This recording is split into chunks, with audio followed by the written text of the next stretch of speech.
Hey chocolate friends, Carla here with Opening Chocolate. Today I am going to introduce you to a Canadian chocolate maker, Sirene, out of British Columbia, Canada, Victoria, British Columbia.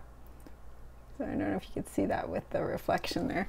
I have a few of his bars. I have a 65% dark milk.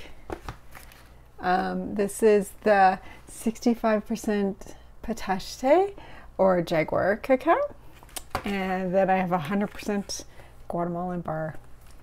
So let me tell you a little bit about Sirene Chocolate. Sirene was started in 2013 by Taylor Kennedy in Victoria, British Columbia. Taylor is actually from Toronto originally. It's a small operation. It's him and maybe I think he may have one other person helping him right now. But he did not come to chocolate through any culinary avenue. He was attracted to chocolate not because he was a chocoholic, but more because he had a fascination with the cultures that have been working with chocolate for thousands of years. And let me tell you why. So he has a background where he has degrees from Tulane and the University of Cambridge in cellular molecular biology, economics, and he thought he was heading into medicine. Complete switcheroo. He has a career in photography. So he actually worked for National Geographic for 18 years as a photographer.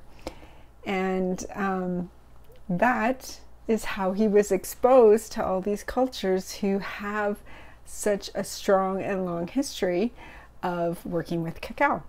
So it started as a hobby, but there came a time when he was feeling like he needed a change, and the hobby moved from a hobby into a business. What else do I want to tell you? So the hobby also helped him, moving it from a hobby to a business obviously also helped him stay closer to home. Being a National Geographic photographer, obviously you can't stay in your town all the time. There's lots of traveling, and as he started having a family, this helped him stay closer to home and near his family.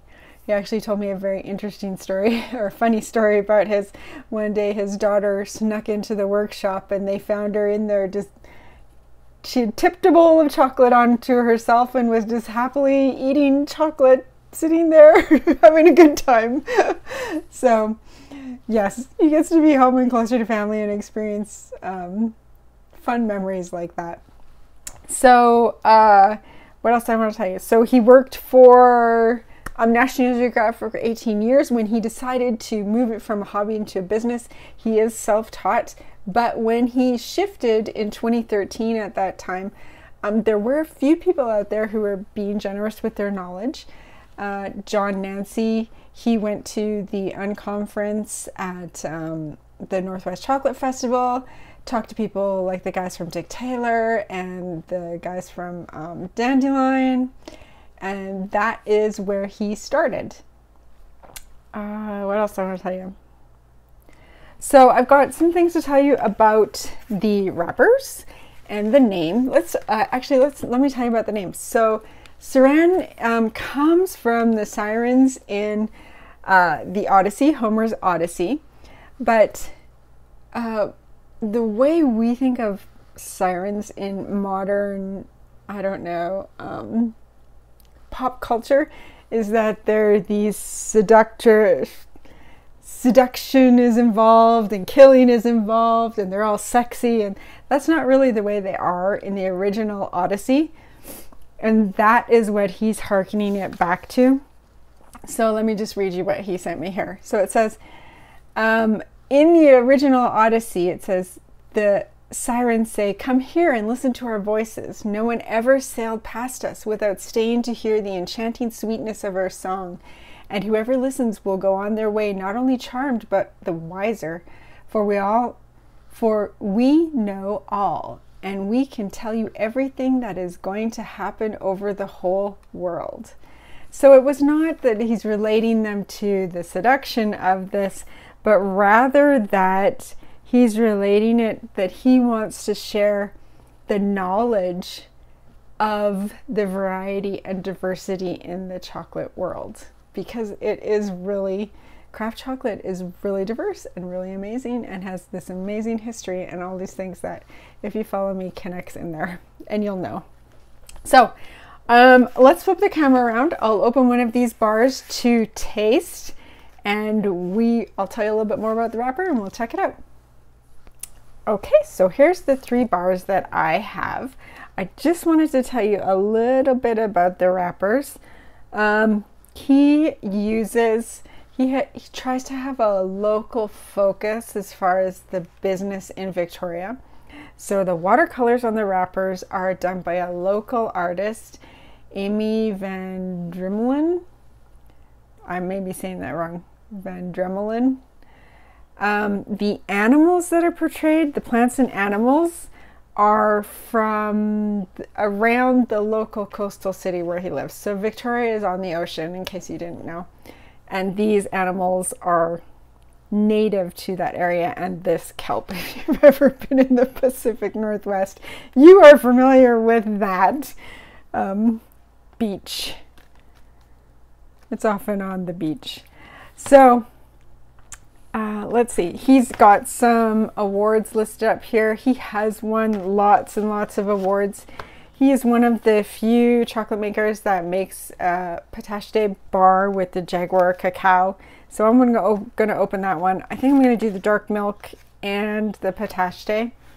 When he first started making his chocolate, I think around like 2015 or 2016, he used to sell them in tasting pairs, if I'm remembering correctly. It was like you'd get, I think it was Madagascar for sure, and maybe in Ecuador as well, that you would get them in pairs, and then you had the ability to compare and contrast the 2 different beans and how the flavors were in the bars. So let's open this dark milk first. I'm not going to do the 100% because the 100% is definitely not for everyone, and it takes, it's not the best one to open on video.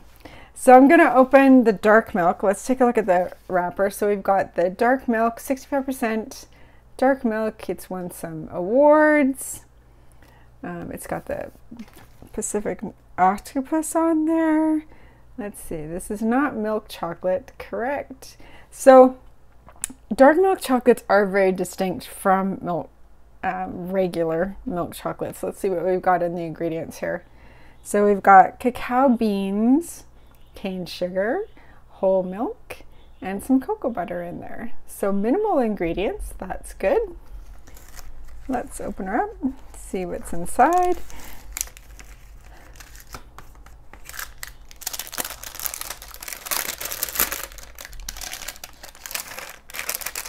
Nice, it's a good sized bar. It has a nice color to it.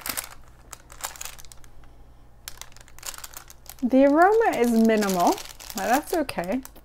It's an open package, so it doesn't get trapped in there as it does with some other sealed packages. All right, so this looks like a nice bar. 65% milk is not going to have as strong a snap as some other bars because there's fewer cocoa solids in there, but let's give it a snap and listen. That's pretty good snap still. Looks like it's all nicely still in temper everywhere. So what I'm going to do is I'm going to warm it up with my thumb a little to release the volatile compounds and aromatics and taste it, and we'll come back and let you know what I think. Okay, so I can see why this bar has won so many awards, including an award in 2013. So a really nice mild dairy, mild chocolate aroma. The melt is delightful. It's smooth, it's slow.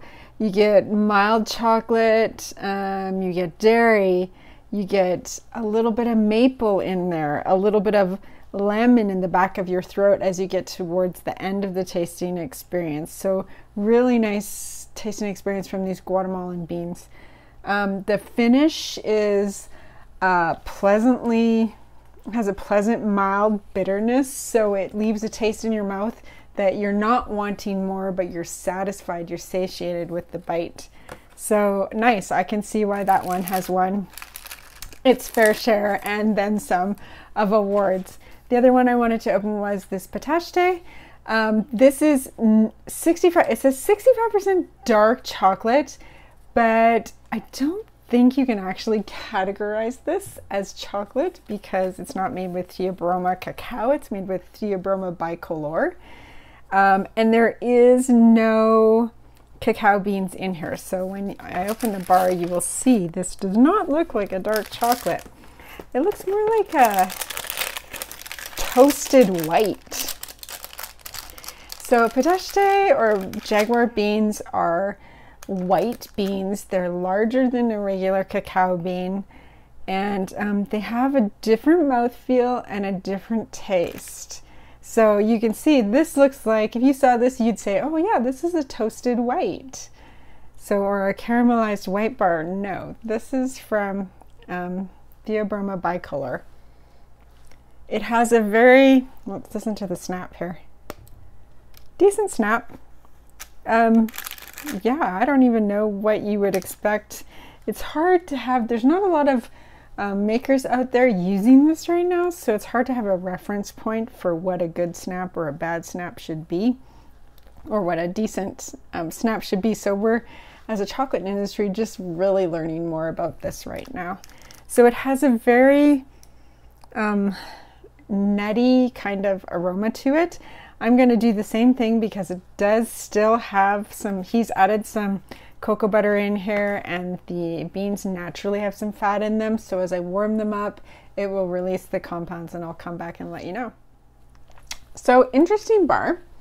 It's an experience to try Jaguar cacao or bicolor or Pataxte. It has a lot of names. It has over 100 colloquial names. So it's, the aroma is like, you definitely get the sugar, the sweetness in the aroma. You get a little bit of nuttiness. When you put it in your mouth, it's a cooling kind of sweet. I don't know if that's the cocoa butter or a combination of the cocoa butter and the Jaguar cacao. The taste is like roasty nuttiness, almost like a fatty nut, like a cashew or a macadamia nut, something that has a lot of fatty content in the nut itself. It's the melt was really nice and smooth melt, and very interesting, pleasant experience. Leaves a lingering aftertaste of like the nuttiness, the cashew kind of flavor, except it's not exactly cashew. It's like one, it's its own unique thing. So an interesting bar. He's done it really nicely. That one, if you've not had, this would be a good place to try Jaguar cacao. So let's flip the camera around and finish up. So that's Sirene Chocolate out of British Columbia. When I asked Taylor what's coming up in the future for his company, he said he wants to get more involved with the farmers in Guatemala. He said he's got something coming up, something exciting coming up, but he wasn't quite ready to release that information yet. So he told me the good news is coming in the next year or so, so make sure you watch for that information. In 2023, he did also start a UK website for Sirene Chocolate, and he was runner-up for the King's Entrepreneurship Award, which I believe Pump Street Chocolate won. So stiff competition. And yeah, you can't be too upset about losing to another amazing chocolate maker. Well, you can, but they make really good chocolate too. So two amazing chocolate makers. Sirene, definitely worth trying if you can get your hands on it. He's won lots of awards. He's doing some great things with the farmers. with the beans, experimenting with Jaguar cacao. So definitely worth trying if it is in your cards. So if you've tried Sirene or you have a comment about Jaguar cacao or Pataxte, let me know in the comments, and I love to hear from you guys about anything. Thank you for watching, and I hope you will join me next time when we try another chocolate maker.